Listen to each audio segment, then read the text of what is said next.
Hey, how's it going? This is Brandon from Brownlooks Media, and in today's video, it's going to be slightly a different one because, as many of you that follow me may know, most of the times I go through case studies that do 200, 500,000, $1 million a month, like bigger companies, right? 7 or 8 figure company case studies.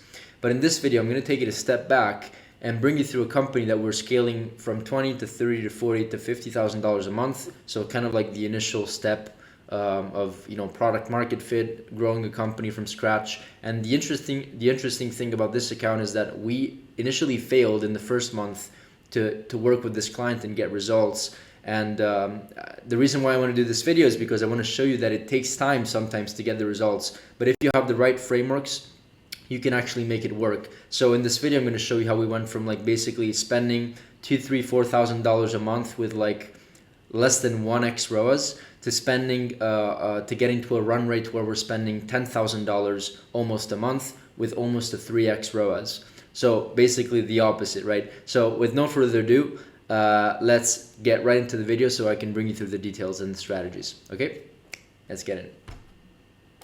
Great, so as usual, here is the proof. I always like to show the proof. I'm gonna show you the Shopify account, but then I'm also gonna go into the ads manager, which is gonna be the exciting part. I know a lot of you are interested about the ads, what ads I'm doing, the creatives. I'm gonna show you everything, but as of now, this is the proof. Let me just refresh so you know this is real. As you can see, almost $32,000 in sales, 31, 32K, and it's growing 20% every month, as you can see. And once again, since we started making the ads work, it was kind of a game changer. So now that the prospecting on Facebook and Meta is working, also Google is gonna do well, organic is gonna do better, everything is gonna do better. The email list is growing dramatically compared to when we first started. As you can see, everything is going up. Orders, sales, sessions, right? Except the average order value, but this is kind of like a fluctuating brand because they have many different products. But either way, this is the proof. As you can see, let me just hop into the ads manager and show you and kind of give you a quick context. First of all, let me tell you this. The brand is doing $31,000 a month. In the last 30 days, as you can see here, let me refresh. We only spent 5K and generated with a 2.34x ROAS 12K. So where's the rest coming from? Well, it's coming from email. It's coming from organic. They did have a boost in organic sales this month. They're also doing some Google. They're doing some Pinterest as well, slightly. They're spending, I think, $30, $40, $50 a day. So some of the sales are coming from there. But then many of the sales are also coming from email marketing. So like 20%, 25%, sometimes even 30% of the revenue is coming from email just because they have a good infrastructure with the follow-up and the retention, which by the way, we're also managing for them. So just to give you some context here, let me give you some my I guess let's call it perception of how things are going to go in the future. I think that eventually we're going to start spending more towards. Right now, if we look at the last 7 days, we're right around 8, 9, 10K per month in run rate, and the ROAS is actually higher. It's more closer to like 2.7, 2.8. I'm going to show you everything in just a second. So eventually, my prediction is that these ads will bring the revenue to probably around $40,000 to $50,000 in the next couple of months, and then we see how it goes from there. But let me show you when we first started managing this account, which was kind of a failure. And many people, many gurus, right? I'm not a guru, by the way. I'm just a normal person, but any person that is promoting Shopify and all these things is just going to show you the good news, right? So I want to show you the bad news and what we went through. So we started on the account probably around January. This was the first month with them. And just to give you some context on what they're selling like different products. I can't tell you exactly what because of NDA reasons, because of obvious reasons, but they're selling different products that can be bought in bulk on in different types of industries, like baby showers, Easter, as you can see, wedding. Then there's like general products, real estate products, like for real estate agents. So it's like kind of like a general type of store, let's call it. Everything is branded. It's not really drop shipping, even if it could be technically, but either way, this is literally what we were seeing in January. $3,500 spent, 0.92 ROAS. And if we actually go in the first couple of weeks, the first 14 days of January, 0.84. Yeah, the average was like 0.8. It was barely 1 ROAS, which is pretty bad. Just to give you some more context, the break-even ROAS for this company is right 1.35 to 1.4. So they have, 70, 75%. Some products also have 80% margin, so it's absolutely amazing, which means we're able to play with a lot of, with a lot of margin here, which is absolutely amazing. And it should be, I think, one of the priorities before going into ecom is making sure that you have a product that actually has enough margin, because a lot of people just don't give a shit about the margin, and then they understand and figure out that running ads on Meta, TikTok, wherever you want, even Google, is really expensive, and then they don't have enough margin for themselves, right? Or to pay off the team. Now, to give you some context, this was the growth period. This was the failing period from January 1st to January 31st, and this is when we start to see traction. The first 7 days. Actually, this was even worse.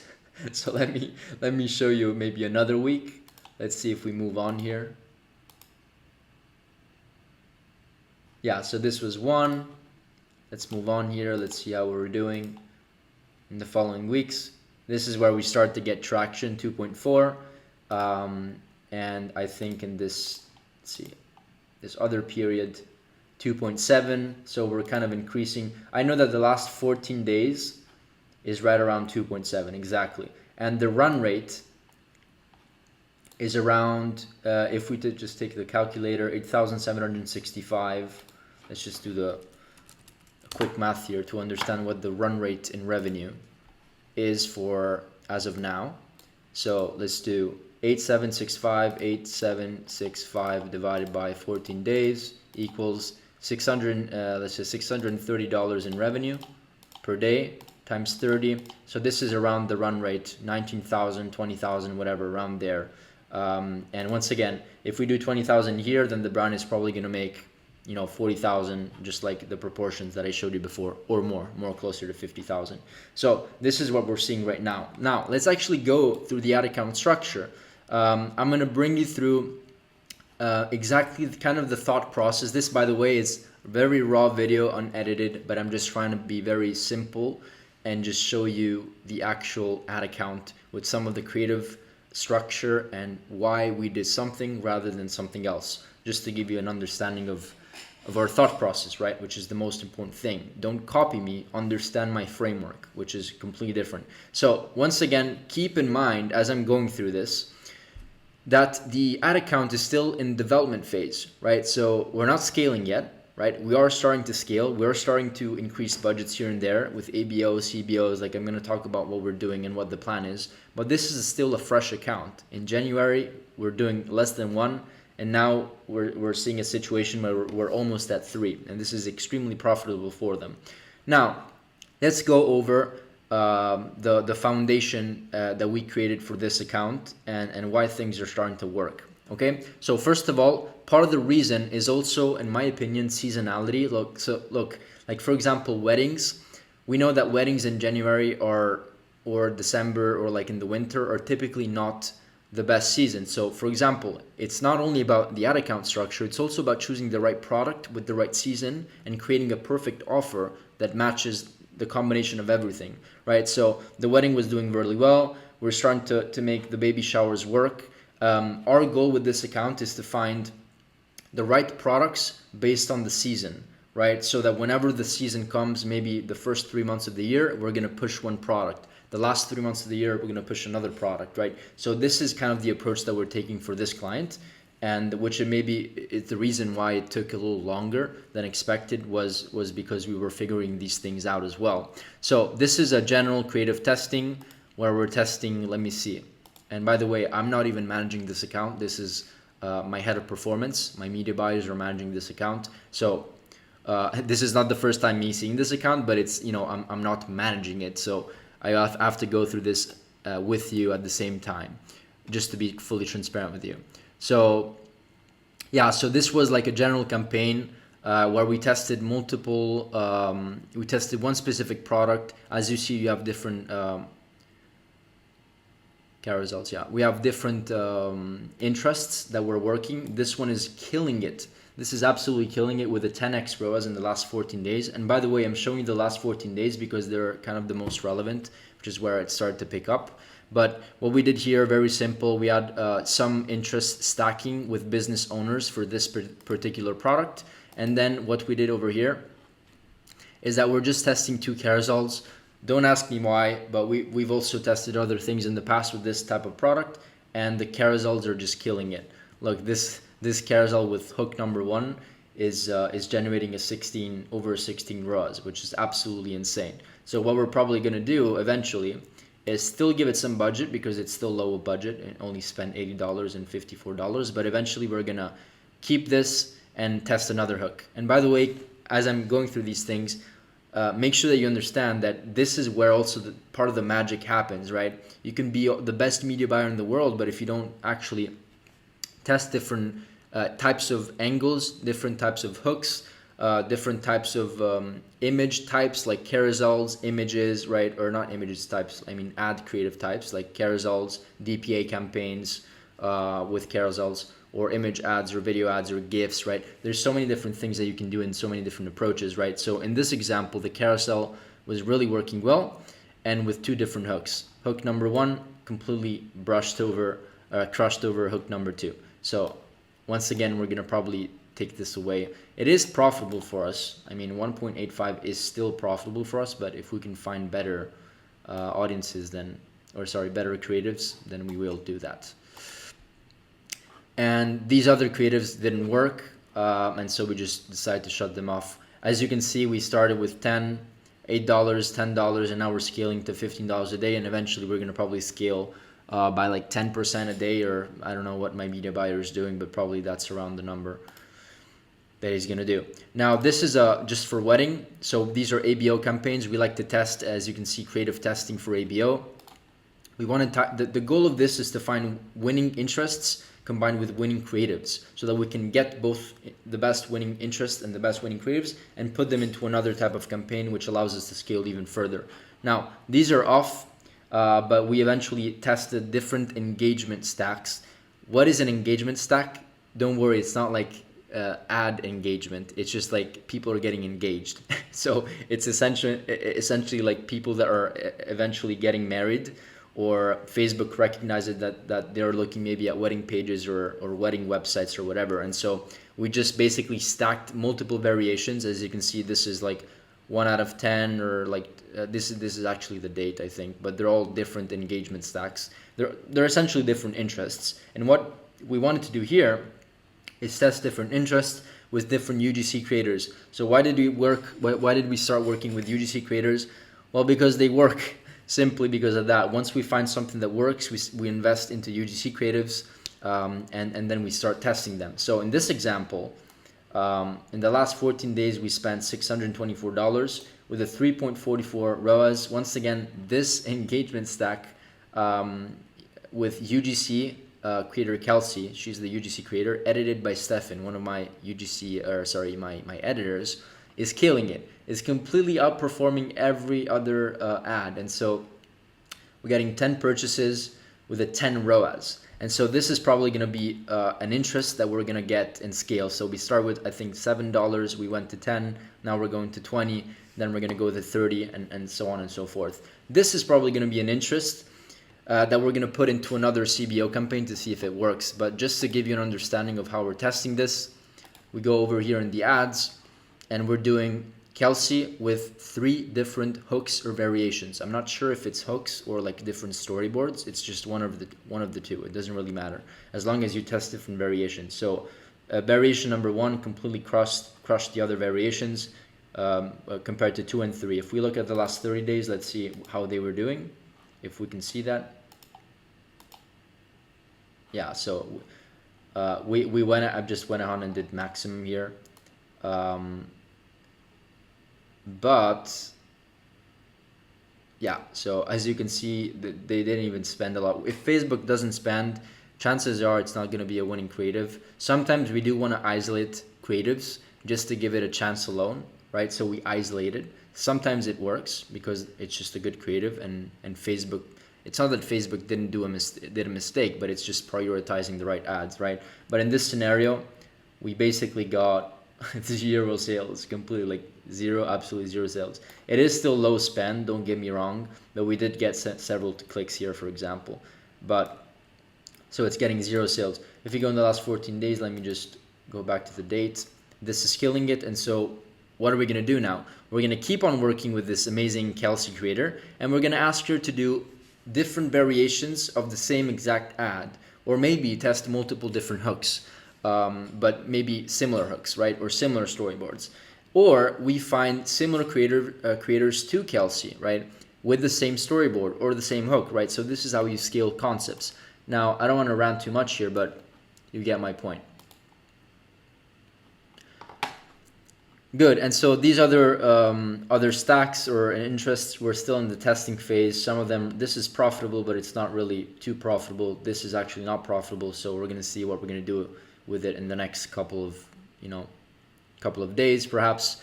But yeah, as you can tell here, a good sign that things are going well is that your CTR is pretty high. I mean, this is a pretty high CTR. Once again, it's not only about CTR, because if this CTR is 4% and this is 3%, why is this ROAS so low? So it's about other things as well. But having a good and a good CTR, I would say above 2%, is pretty ideal. Okay, so let's move on. This is just a creative campaign. Just like we have for wedding, we have the same thing for baby showering. It's like the same exact concept. I'm not going to go through too much. It's like the same exact concept.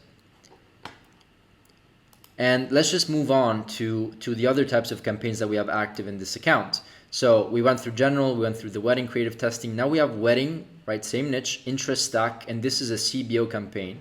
And what we want to do here, let's see what my media buyer did here. Let's go through the strategy, right? So we did test the retargeting stack. I'm not sure why it's off. I think it's we turned it on somewhere else in its own unique campaign. But here we're just stacking the best interests. And we are probably running the best ads. As you remember before, Kelsey was crushing it at 10, 15, 16 ROAS. And so we added her in this campaign as well, along with the interests that we're doing well. So this is just an interest stack. We're just stacking the interests that we're doing well within the wedding industry. So this is a small scaling campaign. We're spending $85. I mean, for the day, I think we're spending around $250. So it is a pretty significant budget if you consider the entire budget, right? Still small, but it's significant in terms of percentage. So this is, I guess we can call it a scaling campaign, which is doing decently. It's actually doing quite well because it's really profitable for the client. Once again, break-even ROAS is like 1.35, 1.4. This is doing 2.62, which is extremely profitable. So this is doing great, and we're going to see how we're going to scale this in the next weeks. Now, same thing with baby shower. Just like we have a baby shower creative testing, right? Sorry, just like we have a wedding creative testing and a wedding interest stack. I guess, where is it? Forget what I just said. We have a baby shower creative testing, and so at the same time we have a baby shower retargeting stack, which, by the way, we also have for wedding. So we have for both. So we have wedding creative testing, wedding interest stack for scaling CBO because they're doing well, and then we have a wedding retargeting stack, and now we're doing the same thing with baby shower. The only thing is that we don't have a baby shower CBO campaign because we didn't find something that is really proven to scale yet, and so we didn't create a CBO for scaling. So moving on here, hopefully you understand what I mentioned there. We have a baby shower retargeting stack. Let's take a look at what retargeting stack we have exactly. I think this is like Instagram or Facebook engagers. Let's take a look. Running at $30 a day. Yeah, so engagement with IG, engage with Facebook in the last 30 days. And this, I'm not sure what this retargeting stack is, but I think it's like social media related or maybe website visitors. So we're testing these retargeting stacks. Sometimes we like to put all the retargeting stacks, like video viewers, website visitors, initiated checkout, but sometimes we like to isolate it based maybe on engagement, right? Like an engagement stack. And so we like to see how that does. How is this doing? This is doing quite well, 2.5 ROAS. And the ads that we have running are like probably the best creatives that have been working for us. This is outperforming this other one, and nothing. This is a great Great click-through rate, 4.56%. And this is a pretty simple strategy for setting up the retargeting. And this is using the ad set budget, so it's an ABO campaign. Now, moving forward to wedding retargeting stack, this is kind of a similar concept. Let's see if I remember correctly. So here we have retargeting 30 days and retargeting 75 days. We want to test two different pools. Sometimes the people that we retarget in the last 30 days outperform the people that we retarget in the last 75 days, and sometimes it's vice versa, right? So we want to see what's working. In this case, the 30 days, for some reason, is working better than the 75 days. So we always want to have different pools of retargeting stacks. Excuse me. And all of these creators that you see the Kelsey, the one that had a 16 ROAS, is still going to be here because it's proven to work. And if we look at the naming of the campaign, this is wedding retargeting stack winning creatives. So we wanted to test the retargeting stack with the winning creatives. Okay, amazing. So Easter, this is something that we haven't tested yet. Easter is coming up, right? I think so. Yeah, exactly. So we wanted to maybe test an ABO creative testing for Easter, but nothing is being published yet. So we'll see what we do about that. Baby shower DPA. We wanted to test a DPA campaign for cold audience. For those of you who don't know what DPA is, it's like dynamic product ads. And dynamic product ads are essentially you let Facebook understand what I want as a buyer when I scroll through websites. What do I stop at? What do I look at on a specific website? And then if you're doing cold audience, it's gonna if you're doing like cold audiences and you're going after cold audiences, Facebook is going to understand my behavior from like other websites, and it's going to show me the different catalogs or different products from the website where that is running the ads. If we're doing retargeting with DPA, then it's essentially on your own website. If I go to the website and I like, I don't know, toothpaste, and I scroll on toothpaste for 3 hours, chances are the DPA campaign is going to show me the toothpaste, the exact same product that I was scrolling through on that specific website. So you can do it for both cold and for both retargeting. And as you can see here, if we take a look,